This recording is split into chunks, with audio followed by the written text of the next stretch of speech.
everybody. Welcome to the TechRaptor podcast. I'm Robert Scarpanito, your features editor. Rutledge Doggett, site founder. Andrew Stretch, Yahaha editor. And Andrew Otten is lost in the Tears of the Kingdom. We couldn't find him for this week's episode, unfortunately. I think the gloom got him. Oh, that's gloomy. But it's okay. We have a lot to talk about this week. We will talk about more Zelda Tears of the Kingdom because that's the only video game that exists in the world right now. No other games exist. Well, no, we'll also talk about Starship Troopers Extermination. But first, we want to let you know about our indie gaming showcase that we put on. It just went live last week. By the time you're listening to this, Rut, you were very instrumental in putting it together. Do you want to tell the lovely folks out there what this indie gaming showcase is about? Yeah, so this is something I've been toying around with the idea for a couple of years, and we just haven't had the really capacity or honestly skill set to put it together.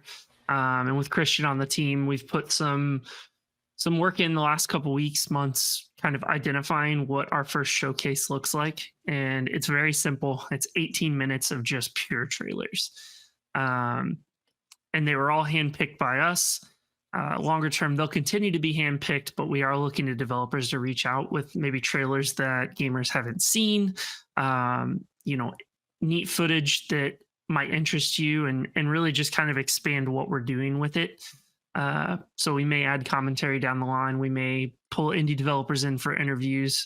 We're not really sure, but the goal is really to once a quarter spend between 15 and 20 minutes just highlighting indie games. And so that's a big focus for us. I mean, it is not going to be a moneymaker, but it is fun to put together and gives us an opportunity to really spotlight some really cool indies. For sure. And it's not even about the money at that point, it's just like to give people kind of a platform and a voice to say like, hey, check out this cool thing because we think it's pretty rad and it probably will fly under your radar. So take a look here, right? Yeah, some of the games that we featured have less than 300 followers on Steam. So we're not looking at games that already have a big following. We're looking at games just purely based off of if they're unique and if there's something we think players would be interested in.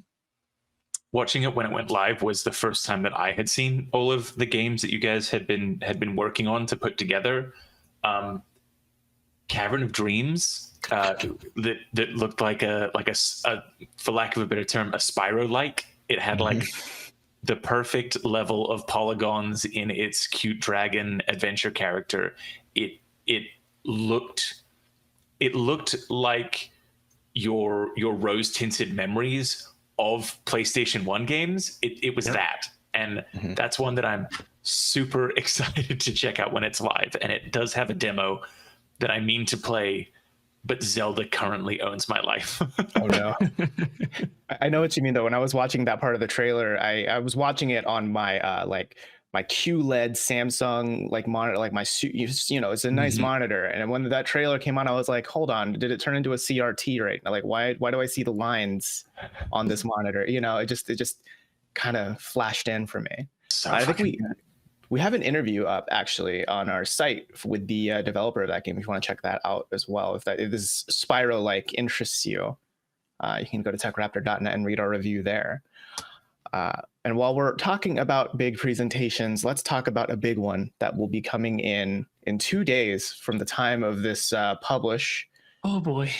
PlayStation is about to have their big showcase this week. This is seeming like their not E3 showcase. Essentially, it's going to be over an hour of first party and third party games and other things, probably, maybe, who knows, but it's going to be at 1 p.m. Pacific, 4 p.m. Eastern on Wednesday this week. Big PlayStation showcase. E3 season will officially start soon. Oh, I'm really looking to see what Sony shows off of their cloud gaming. Yeah. And by cloud gaming, I mean Final Fantasy VII Part 2. Damn it. Very nice. That was terrible. First of all, was it? Well, I know that the CMA is so worried about cloud gaming. So just Sony's going to be like, yeah, cloud's coming back, Barrett's coming back, Aerith may or may not die. It's okay, we've got you guys. Yeah, I guess this would be the place to show Final Fantasy VII too, right? Because Final Fantasy slated 16, for end of this year. allegedly. And I mean, Allegedly. 16 comes out soon. I feel like they've already been ramping up the PR machine for 16, right? And there's going to be that big launch event in LA next month. So like, it'd be weird to have 16 show up here as well. Mm-hmm. But I still wouldn't doubt that it's going to. yeah, I could imagine them showing either 16 and 7 or 7 and whatever that compilation game is meant to be, because we haven't heard about that for a while. Oh yeah. Or Final Fantasy IX remake. Just throw the rest of them out the window. Let's do that one. Yeah, who cares about Cloud? God, No one imagine really likes him. imagine that they're in the middle of all of this work for Final Fantasy VII remake, and then like, yeah, we're gonna start on another trilogy of games. Do it. Yikes. I mean, I could see I'll them doing pre-order that. it now. Yeah, we'll probably see Spider-Man 2 at this if I had to guess, because the rumor mill's been saying, right, it's going to come out in September. So if that's true, this would be the time to reveal Spider-Man 2, or like the release date for it, right? Kind of in a similar vein to all of the Final Fantasy projects going on as well, there's also a chance that we could actually see something of Wolverine, True. because Forgot about that is Wolverine. also happening. It is, but I feel like, I don't know, Wolverine just has that energy of it's too far away to really actually happen, you know? Or like at least at this point in time, you know, just feels like kind of a vapor, not vaporware. You know, Just too early. yeah. Still time to come. True. Thinking about games that have already come out, do we think that we'll see any expansion content for God of War? Just if we're going to like rally off like the big hitters at the moment? I thought I saw that they said they weren't going to do any DLC, or they didn't have plans for DLC, which I mean, you know, maybe they suddenly found, remember that there were no plans for The Last of Us Part 2, and then it came out, right? So who knows? Oh shit. The Last of Us Part 2 multiplayer, isn't that meant to still be happening? Factions. Yeah. God, how long ago wasn't the multiplayer originally meant to launch with Last of Us Part 2? Well, now I think it's spun off onto its own thing, right? Last of Us Faction, or not Factions. That was the name of the. Was it going to be multiplayer in its the own first game. standalone? I think so. But I mean, last we heard of it, we saw that nice crispy JPEG at Jeff's house last year. Just that one JPEG of concept art. That's about it that we've seen of it, right? Weird. Yeah.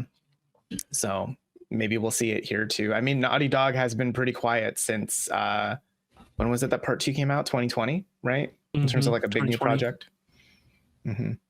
Man, it's kind of crazy, like thinking, you know, it's also like, oh, there'll probably be Silent Hill 2 there, and this and that. And it's just like, there's a lot of weird, like, known entities, but unseen known entities kind of coming up on Sony's slate.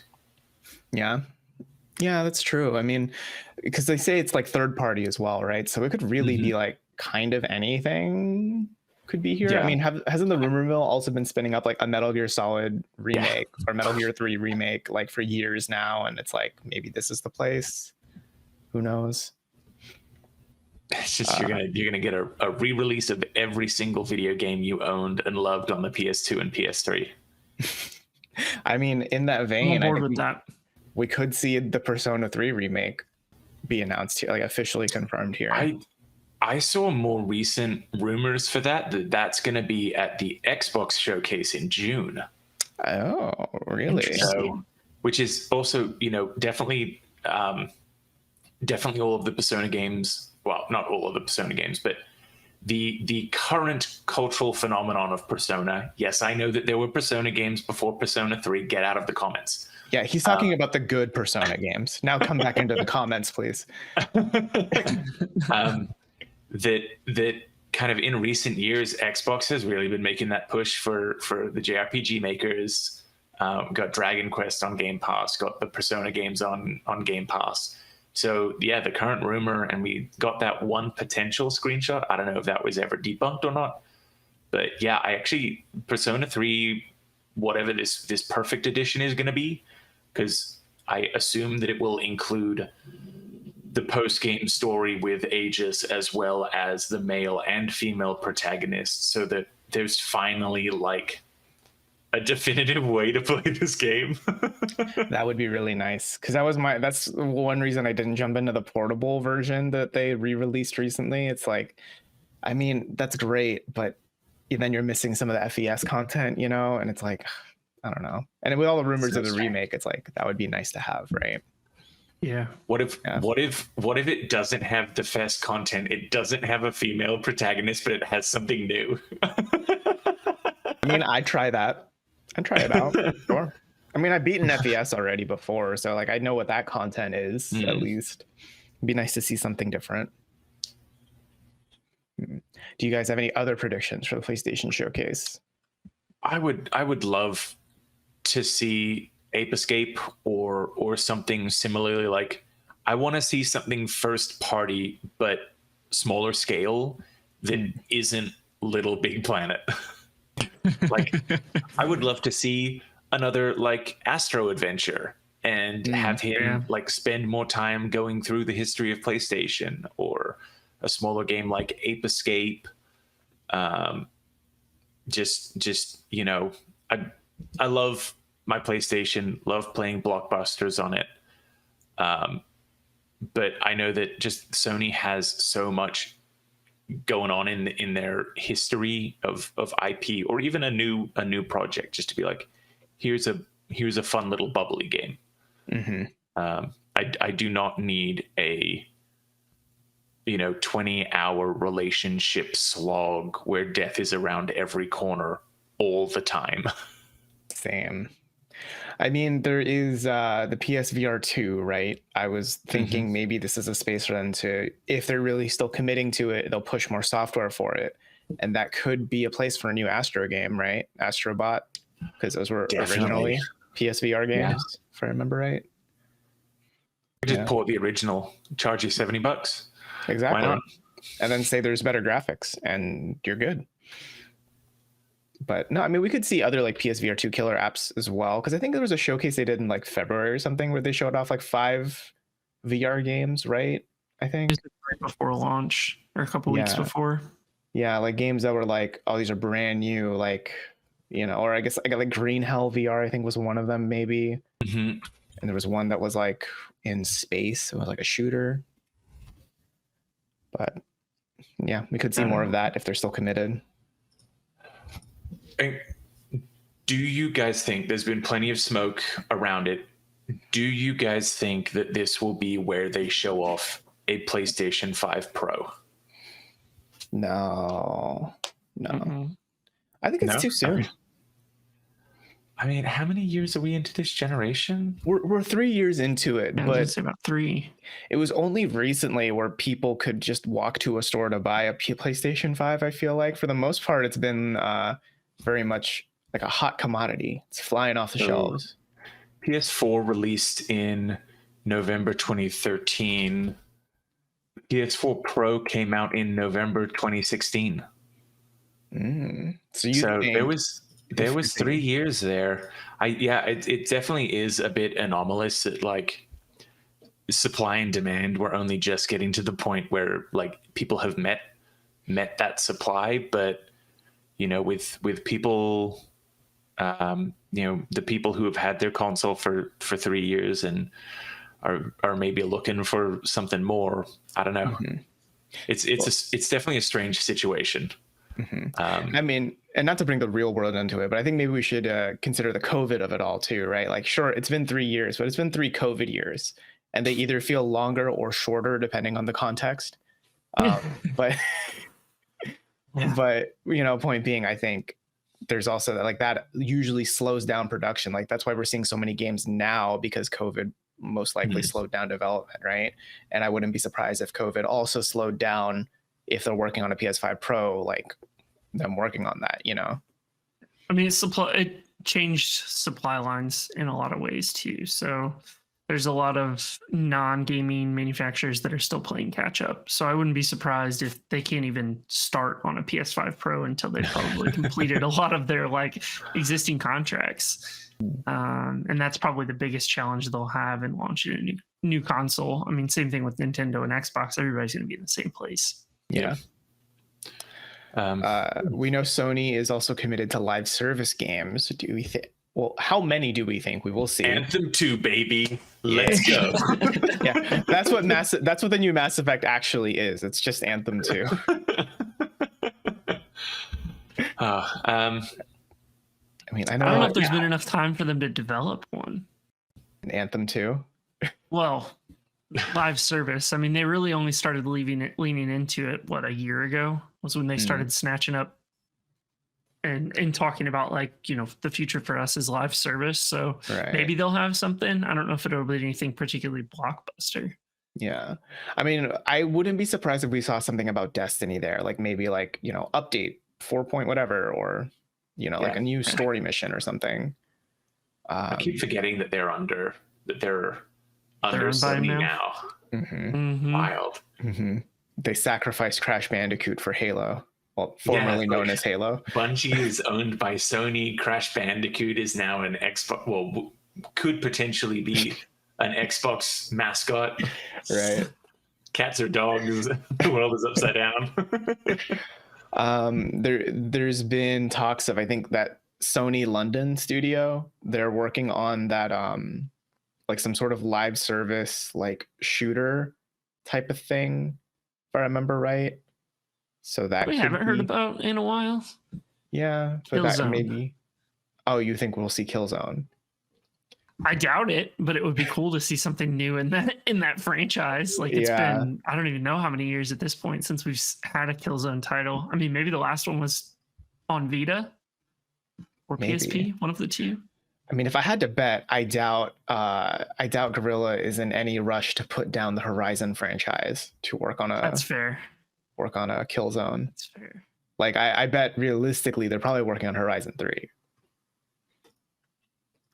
Yeah. Do we think we'll see any buzz from Naughty Dog? Because they have recently said that they're moving away from Uncharted. Or like, I guess, something other than that. Because I know that they kind of like handed off Uncharted and they're like, we're not touching this anymore. So it could be either something like new that is not Last of Us, or are we going to see something new Uncharted with someone else at the reins?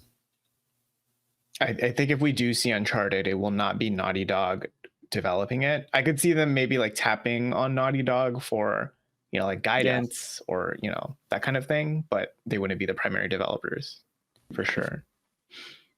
Well, and I mean, their main writer is only with Naughty Dog too, so I wouldn't be surprised if it's some sort of a reboot at that point. Yeah, as well. But they just need to make a game based on the movie. We need more licensed movie games back. Right. So you want Uncharted, the game, the movie, the game. Hey, it worked with Ratchet and Clank. It's true. That's true. Yeah. I mean, I could see them doing an Uncharted where it's like, decades down the line and it's like Nathan Drake's, kid. You play as them. You go back to Papa Nate. Like he's your new Sully or something. Oh God. Yeah. But I think if Naughty Dog makes something, it will be the Last of Us multiplayer if we see them here, right? Like it's got to be that. They've got to get that out the door. Yeah. Before they can really move on to anything else. Mm-hmm. Yeah. If we're also talking live service games, my Hail Mary of a live service game here is the granddaddy of all live service games. If you think about it, do you remember the PlayStation 3? Do you remember Massive Action Game? Do you remember this game? Like 200 something players in one lobby. Yeah. So I mean, imagine they announced. Was that Mag? Mag, yeah, Massive Action Game. Mag.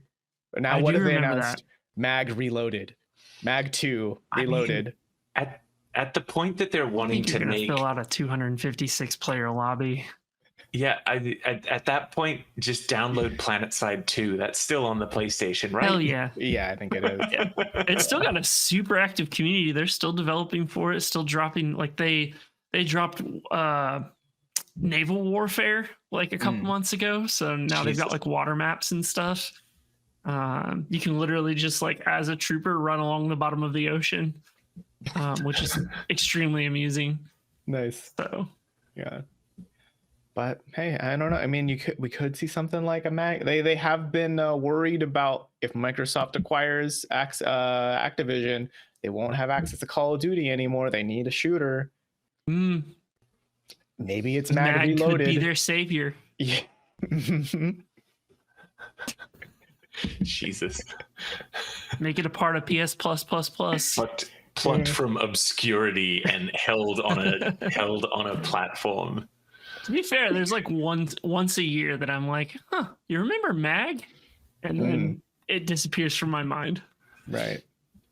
I mean, well, you mentioned PS Plus Plus Plus. Do we think we'll see any talk of, like, in the same way when we all know when we watch the Xbox thing in a couple weeks, everything's going to be like day one on Game Pass or coming to Game Pass, that sort of shit. World premiere. Well, that's at everything now, right? Yeah. But do we think we'll see anything that PlayStation's going to angle as like day one on PlayStation, No. Deluxe or whatever? Yeah. I mean, I think that if we do, it will be something third party. What Bugsnax was a day one Game Pass, day one PlayStation Triple Plus.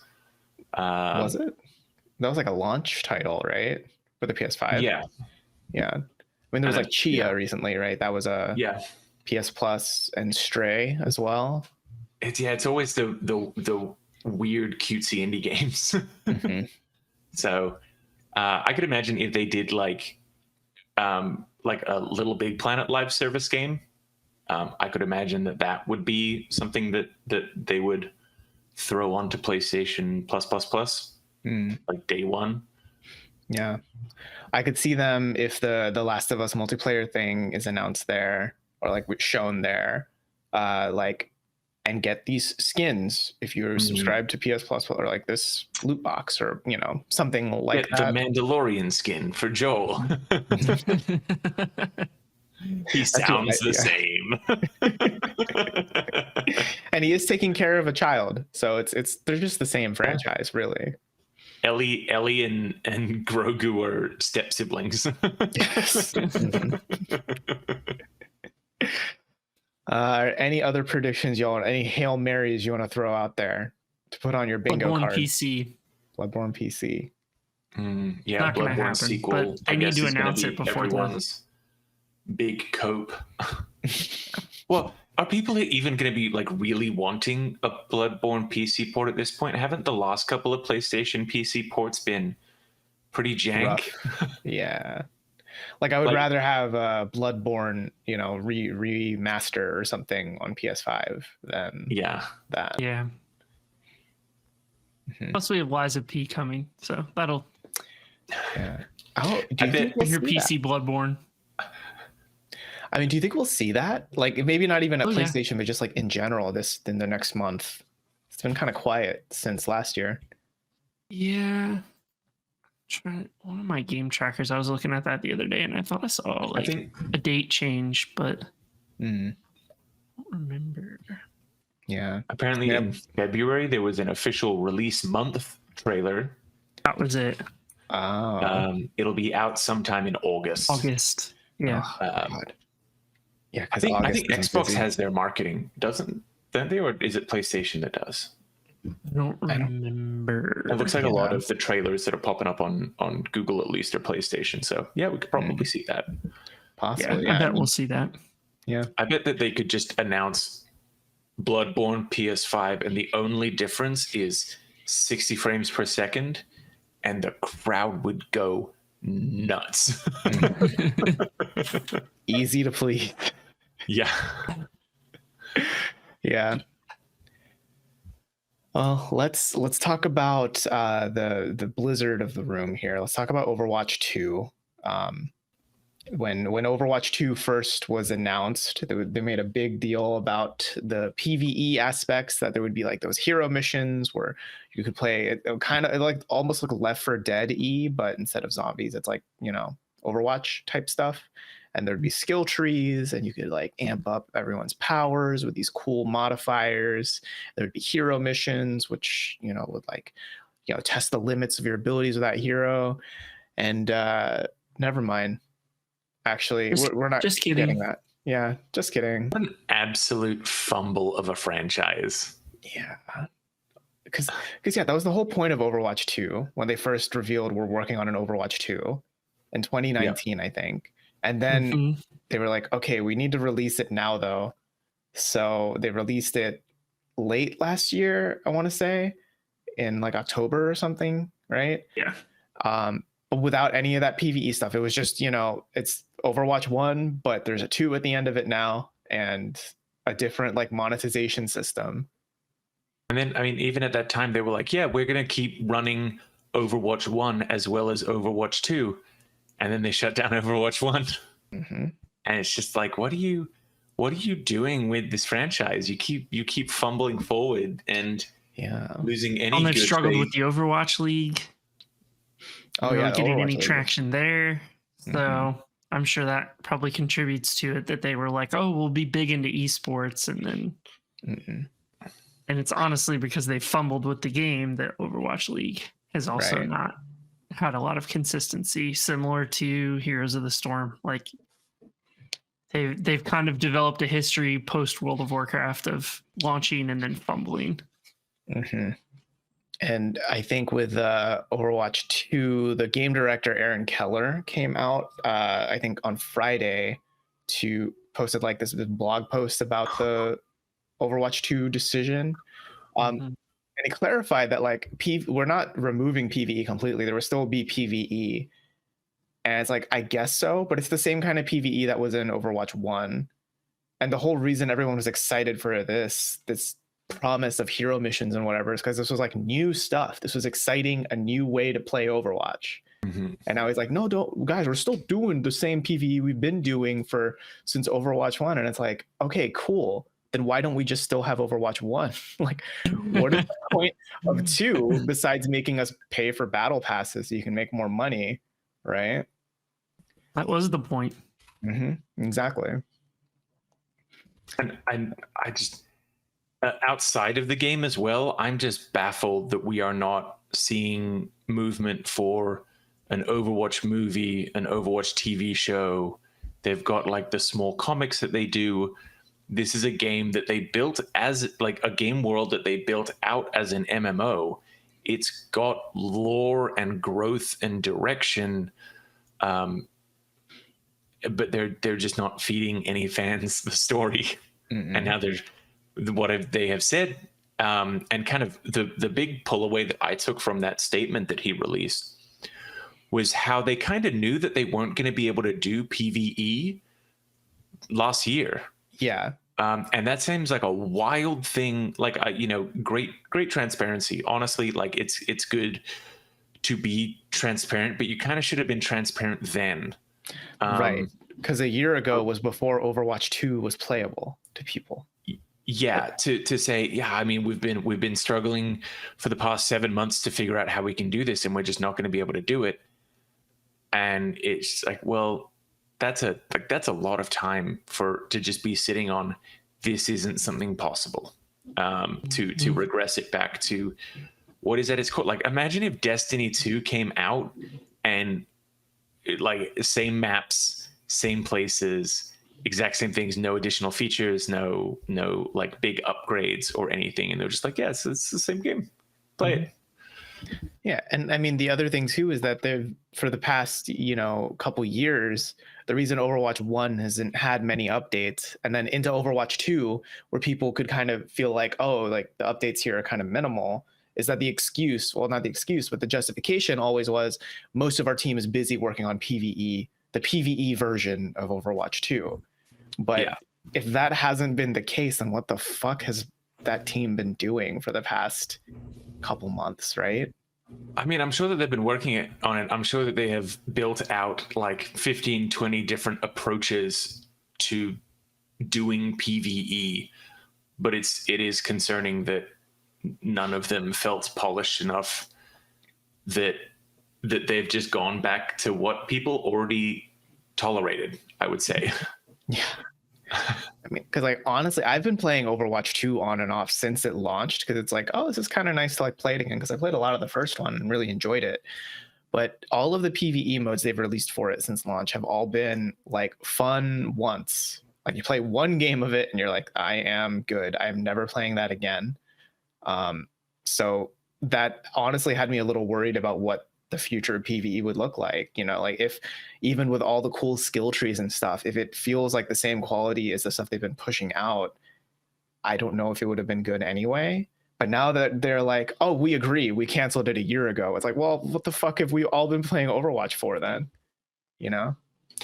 Yeah, I think the hardcore base, like those who like are into the competitive, it probably won't affect them as much. No.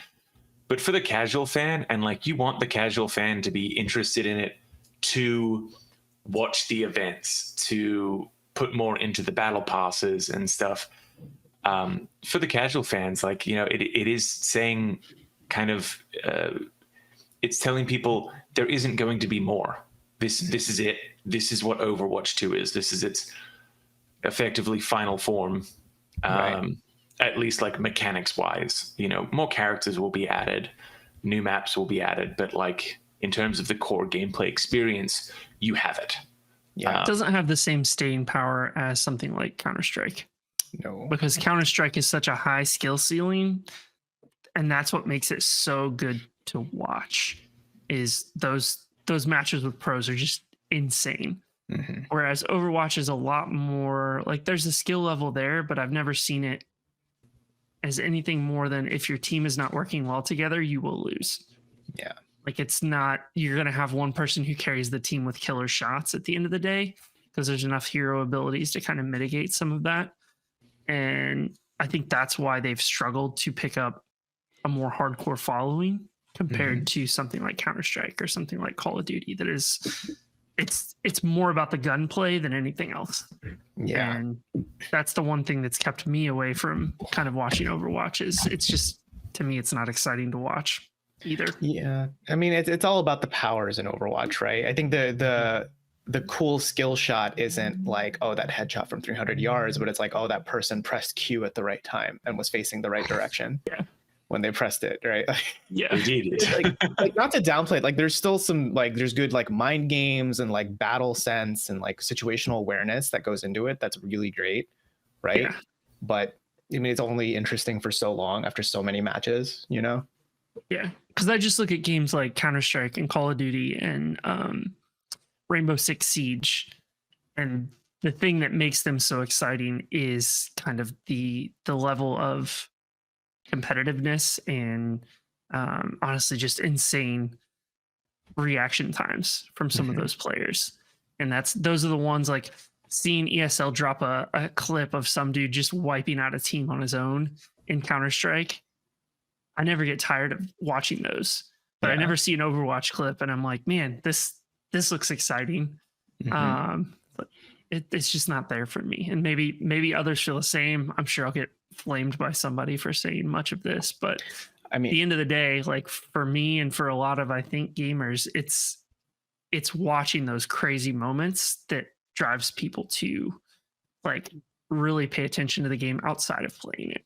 I mean, I think at that point, it's just like different strokes, right? For some people, maybe they do enjoy more watching like a Reaper ult kill an entire team, right? Like maybe for them that like seeing the positioning for that is much more interesting to them than like the Counter-Strike, you know, slow, methodical, like cool skill moments, right? At that point, it's just taste.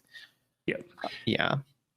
But I don't know. Overwatch is like it's always been a weird franchise to me because like they pushed a lot of competitive, right? Where they want to try to be a competitor to something like Counter-Strike, where it's like high skill ceiling and like gotta be like strap in, pro gamer, right? Like make sure your mouse has RGB or you're gonna lose kind of stuff. But like at the same time, they're very, very casual, right? Like all the cutscenes are trying to pull in a casual audience who like, you know, the world could always use more heroes kind of vibes, right? Like it's very Avengers-y almost. All their Most game of the modes custom chill. content they release is non-competitive as well. Yeah. Like, and a lot of those like limited time modes were super fun in the first Overwatch. Yeah. And they were usually like horribly unbalanced. Like if you were to play them competitively, they wouldn't be great for that. But that's not the goal of them, right? The goal of them was just to have fun with these interesting characters that you enjoy. And you know, like they're fun to play. They have interesting enough kits where it's like, I could play this for a couple hours and still get some fun out of it, right? So it was like a game trying to be two things at once. And then with Overwatch 2, the promise was, okay, now we're going to lean more into like that casual kind of, you know, play with some of your friends, and it's all PvE, and they just canceled it. So what is Overwatch now? But I guess a competitive shooter. It has such an identity crisis, and that's, you know, because it's taken on so many forms throughout the years. I think that you put it excellently to say, like, they effectively have the Avengers there, and it's like, yeah, that's like they have built up a story, the world, Avengers, everything, and they fight an arena. That's it. That's what you get. Yeah.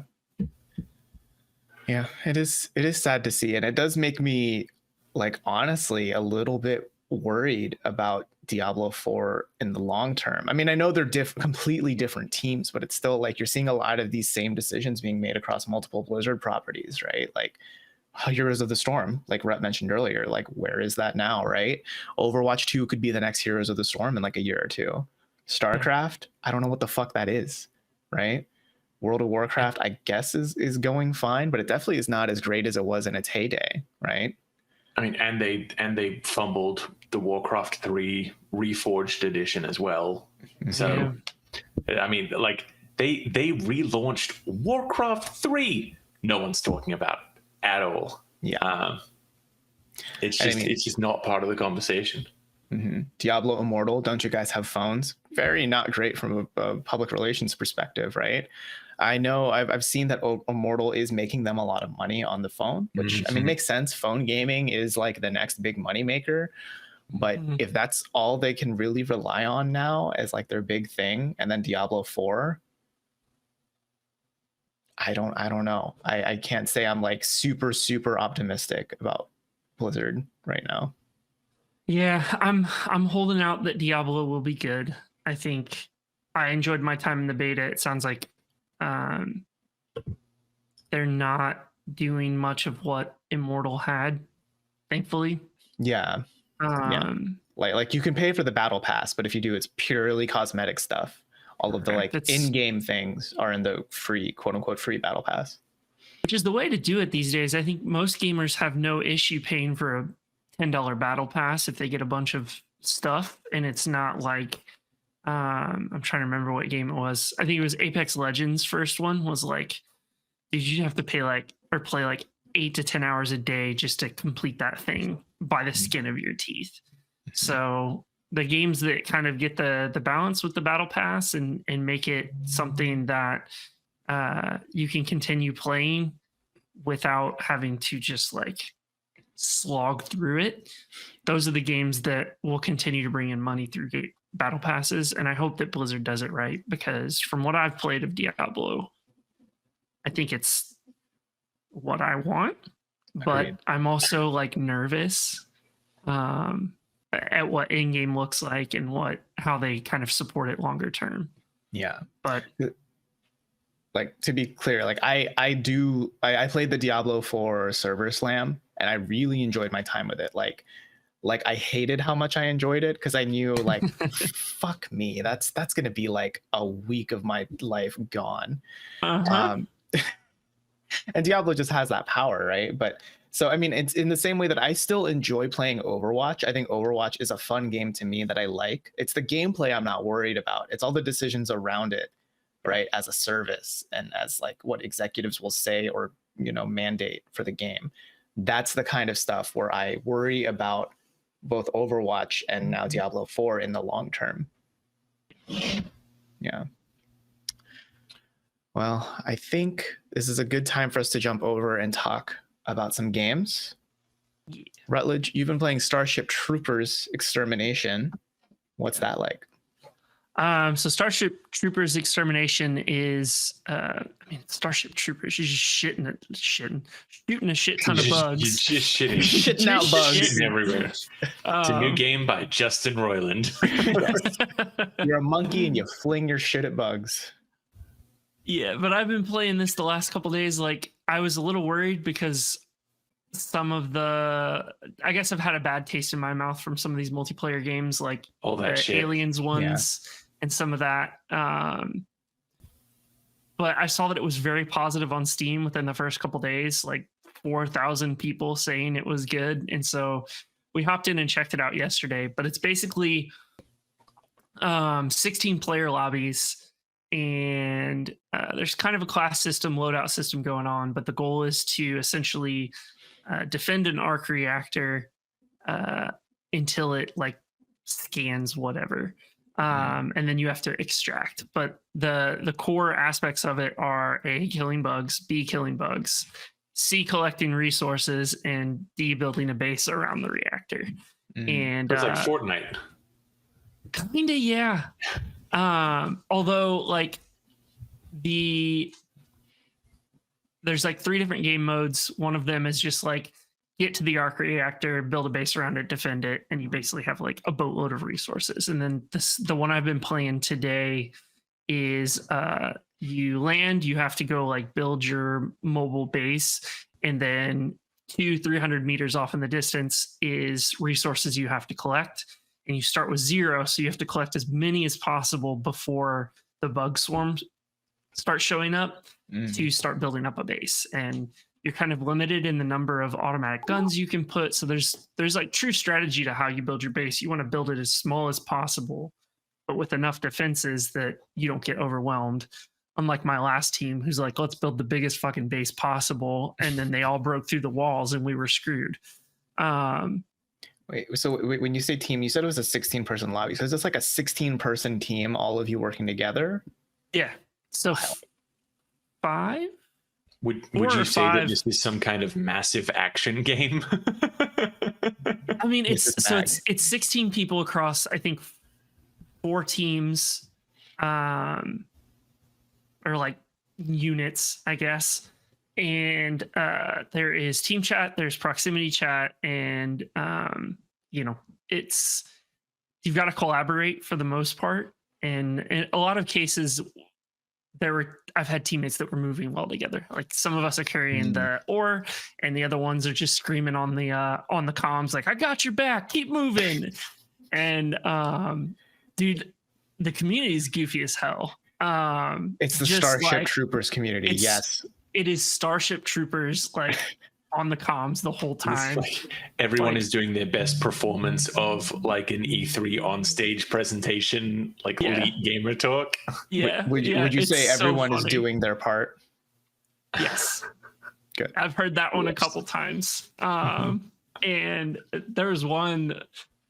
The walls came down, and I just heard some dude kind of like off in the distance, like, "Oh God, I'm getting swarmed." I'm just like, you guys are fucking goofy, and I love this. Oh, that's good. And I haven't run into too much like toxicity yet, so most of it's just like a bunch of people just like murdering bugs, having fun on the comms, and it's exactly what I would want from a Starship Trooper game, honestly. Like, nice. It's pretty good. They're going to have a horde mode that comes out at some point that I think will be really cool, where you're just like building a base and defending for as long as you can. And the difficulties are pretty solid. Like easy is obviously easy, normal's kind of difficult, veteran you just get absolutely shit stomped, like one hit by bugs. And then they've got all the bugs from the movies. They've got little guys, medium guys, massive guys. And it's just fun so far. So like if you're someone who wants to just hop into a co-op game with friends, and it's pretty low stakes for the most part, it is super enjoyable. And I've just been turning on music and just mowing down bugs. Nice. So it sounds like it's got that like perfect level of popularity that like it's a good game, and it's like it's popular enough that the fans have found it, but it's not popular enough that like Capital for G lack of a better gamers term, that like that like Toxic. normal gamers, toxic gamers, whatever, Yeah. have found it, which sounds really really fucking cool. Yeah. There's no, 14,000 people playing it right now, and it has a 93% positive rating. So Okay, like that's people are awesome. enjoying it, and I it's did not that's realize. awesome. Like, I don't know why I thought this was an RTS game for some I reason. did too. Oh, okay. So it's not just me who had that weird fever dream, I guess.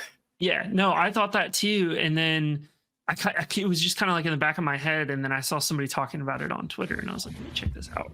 And then I saw the very positive, and so I dug into it a little bit more and was like, oh shit, this is actually something I would like, because I play a lot of these type of like co-op shooters or stuff like that. I was a little worried about the 16 players and having to deal with that, but it hasn't been bad compared to a lot of other games. So. I mean, I am on board because I've been looking for a game. Like, have you guys ever played Guns of Icarus? Oh yeah. Fucking love so Guns of Icarus was like this steampunk vibes where you pilot a steampunk air balloon ship. Like, really imagine like a pirate ship with a giant ass blimp as you're flying. Please, I've played Final Fantasy. Yes, you know steampunk. But so like you're on a ship with 3 other people, and it's like you all kind of have roles. It's like Sea of Thieves, where like one person's piloting the ship and then someone else is like repairing around the ship, someone else is on the guns, and it's you're on that ship, and then so are like other squads of 4. So there are like maybe 6 of these flying steampunk ships around, and you can do like free for all, where it's like 4v4v4v4, etc. You can do like teams where it's like 3 squads of 4 versus another 3 squads of 4, and it's like that shit was the coolest fucking thing.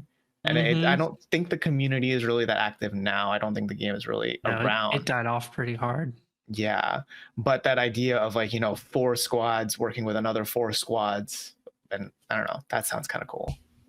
That is like a really fun idea of like not just letting the team do whatever, but it sounds like it gives that incentive to like stay as a pack kind of thing. Oh yeah, if you go on your own, you're screwed. Like you like the time to kill on the larger bugs is long enough that like you can take 1 or 2 of them, but once there's 6 of them coming at you, you're screwed. Like there's just no way.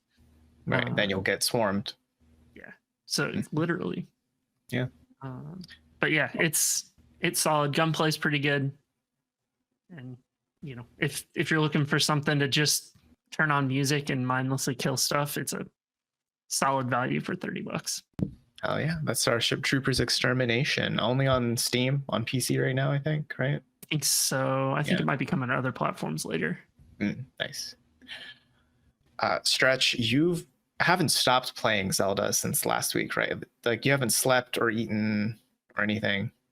I sometimes will eat and just keep playing with my feet. That's the only way that I've been able to keep up my addiction. Right. So you don't take an eating break when Link takes an eating break? That's not how you operate? Nah. Fair. So you've finished it. Well, you've rolled credits. I don't know if you finished it. I don't know if anyone can finish this video game, but you've rolled credits. I have rolled credits. I'm now going through and like mopping up what's on each of the different Sky Islands, and I'm like methodically going through and like checking boxes as I go and complete each of the Sky Island like archipelagos, and then I'm going to spend way too much time in the depths. I've only got like a third of the depths uncovered. Jeez. Which is crazy. Oh my god, this game is too big. I have less than that. So wonderful. For sure. Yeah. There's definitely like it's crazy continuing to play it. There's so many cool little like neat touches that you notice or that are going on that I don't know help you explore the world further, like getting far enough to get like the multi-shot bows that helps illuminate the depths so much more, And what was also noticed is that the depths is an inverse topographical map of the surface. So Interesting. everywhere that like a mountain builds is where there's a deep pit in the depths. Oh, that's kind of clever. Yeah. So it also means that your mini map doesn't actually show what level you are. Your mini map shows what map you were last looking at in your map screen. So I've been spending a whole bunch of time going through the depths, just with the mini map set to the overworld, and I'm just like reading the topography inverted. Oh my, this game is stupid. Yes. It's so cool. I mean, I've noticed that the light things underground, I forget what they're called, but I've noticed they're just basically the roots on, like if there's a shrine on the main map, just go to that and then put your cursor over the shrine and then go to the underground and put a marker there, and you're probably going to find a light thingy. That's where they are. Yeah, that's so like, because I found a shrine in the overworld because I knew that there was a light thingy in the underworld, where I was like, okay, there's a light thing here, there has to be a shrine up here somewhere, you know. It's like that sort of thing is really cool. The names of all of the light routes as well, I can't remember if it's that it's an anagram or just back to front of the name of the shrine on the surface as well. God, this game is I mean, it's fascinating that like this is such a big open world game, but it still has that like smaller Zelda game feel of like everything is so clever, and you can kind of intuit a lot of stuff without even reading a guide or anything. Not that you shouldn't read the guides at techraptor.net, of course. Our guides. Yeah. Those labyrinths are so fucking cool. Like the labyrinths were okay in the first game, because I mean, a lot of the time you could just cheese it and fly to the top and then like drop in where you need to be. But the labyrinths are now a 3-part puzzle where you complete the ground section, which then unlocks the door for the sky section. And then after you complete the sky section, like a grate opens up in the middle of the ground section.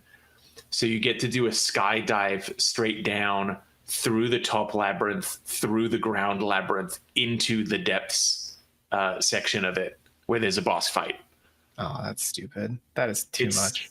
It's so fucking cool. This is the kind of shit that Stretch loves, just like layers on top of layers on top of layers. Yeah. Now, there is so much in this game that I don't even know. Like, I haven't even done the first like dungeon, the first, like the equivalent of a guardian beast in the first game. I haven't even done one of those yet, and I'm maybe like 15-20 hours in and just exploring around, doing a bunch of shrines. I think I just finished a bunch of quests in the town with the fashion. Is that Hateno? Hateno, right? Yeah, I did all of that side quest chain. There's a fun little story there you can do, and I just got to Kakariko with all the ring ruins, so I'm like, do I want to explore this, or should I like start playing the game for real and like do a temple or something? I don't know, but this is just such a big game. Do you want to hear something fucking nuts? Korok I seeds? haven't been to Hateno yet. Really? Yeah. I mean, I'm trying to think of like what's worth doing there at the point you're at. Like, you're not going to get some dank armor set that's going to change the whole end game or anything. I don't think you're going to find something. No, like that. I just like, it's like, it's crazy to think like you spend so much time in Hateno and Breath of the Wild, and like there's places that I've gone and revisited specifically. Pretty much anywhere that was important in Breath of the Wild has something going on in Tears of the Kingdom. But to be like, hey, this is one of like the 4 or 5 major settlements of the game, and I just haven't been there. I'm probably like 60 hours into this. Jeez. But the thing is, you know what's happening there, because I think what's really brilliant about the game is how it's designed, in that all the NPCs that you talk to are basically just rumor mongers. They're basically, you know, people on Twitter who say, you know, I heard this about that town. And so you'll know, even if you haven't stepped foot into Hateno Village, you know, oh, it's like a cult, now it's like a fashion hub. because everyone's talking about that. Yeah, right? I keep seeing weird mushroom people walking around. Yeah, that's the fashion. That could be the drugs. Probably the drugs. It's the Goombas. Yeah, but it's in the same way, like you kind of have an idea of what's happening in like the Rito village, at especially the closer you get to it, right? More people are talking about that.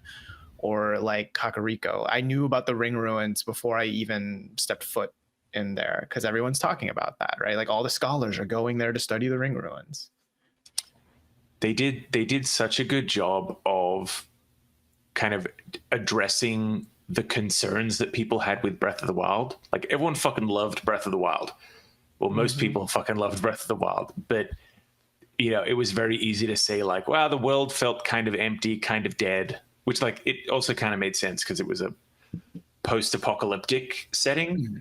But yeah, to just be walking along the road and to see people chatting about stuff going on, or those in the world reacting to the natural phenomena, or more human or more highly more NPC based side quests in the open world as opposed to just Koroks and shrines.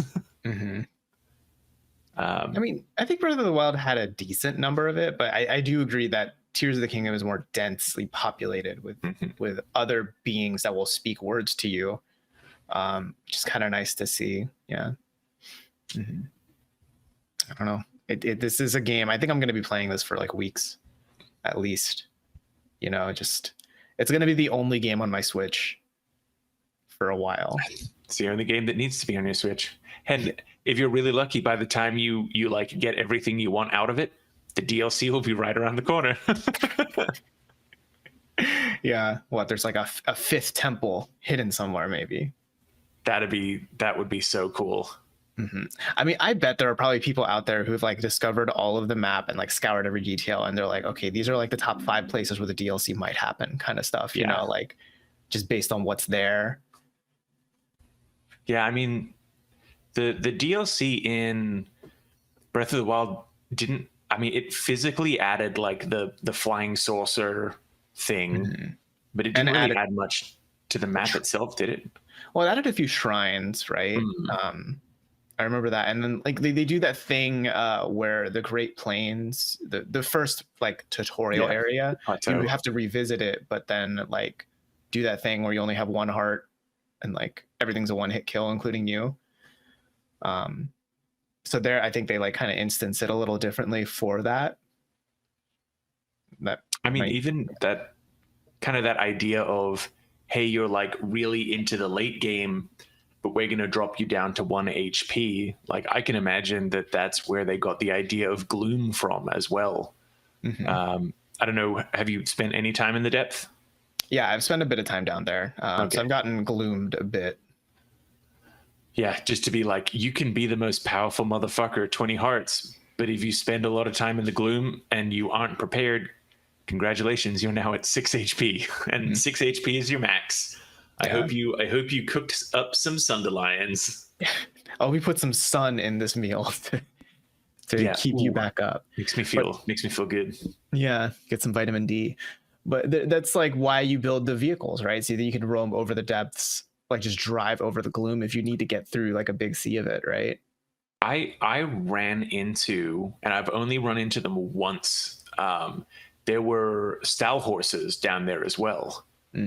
So just like skeleton horses. Yeah, I needed to like kill a stall goblin to get onto one, but you can ride those over as well. Those just go over the gloom, whereas apparently a normal horse will run away from it. Or well, can you even get a normal horse into the depths? Well, no, it would be like the gloom that you see on the ground outside. Yeah. Man, this game is just too big. And I'm here's the thing. I'm sure that people who are listening are also like, I can't believe they haven't even discovered that yet. Like, right? Yeah, we're still in 2 weeks. No spoilers in the comments. Be nice to Scrappy. He's been busy. Yeah, I've been busy with some other redacted things. Oh man. But yeah, Tears of the Kingdom, man, it is so good. Like it's one of those games that comes out where it's like it's hard to believe anything else would be a game of the year. Yeah, and over this has been a stacked year as well. Mhm. Already there's been huge, critically acclaimed, massive titles that people have been raving about. And this is head and shoulders above. It's ludicrous. It's been so cool seeing developers and stuff on Twitter being like, how the fuck did they get all of these physics working so well? Like, what is the secret here? Like, people seem to be just baffled at how, like, the quality of this game on the hardware that it is running. Yeah. I mean, it's the kind of game where I've seen a lot of other devs, you know, they're just like, oh, man, good for them. Like, good for Nintendo. You know what I mean? Yeah. It's like, it's hard to be mad at that level of success. Maybe like jealous, but yeah, it's good stuff. I think we can leave it there for now before we spoil that, you know, the Master Sword is actually, I don't know, a Korok seed or something. I don't know. Way to spoil it. You've ruined it for everyone now. I know. Yeah. The Master Sword is actually just a golden poop. Since the first Zelda game. After it got broken at the start, they just needed to like refine it down. You know, like the videos that you see of people who like crush up ramen and then like veneer it to fix a desk. You just do that with the Master Sword, just with Korok seeds. Yeah, and then it's good as new, shiny, all over. I think that does it for this week's episode of the TechRaptor podcast. We hope you enjoyed, and if you did, please feel free to leave us a review down below on YouTube or in whatever platform you're listening on. And it'd be nice to have a 5-star review if possible, please. Thanks. Let us know in the comments too, down below. What's your favorite discovery so far in Tears of the Kingdom? You know, have you found a secret dungeon that no one's been talking about yet? We'd love to hear what you found. And also don't forget to check out our indie gaming spotlight, our indie gaming showcase that we have.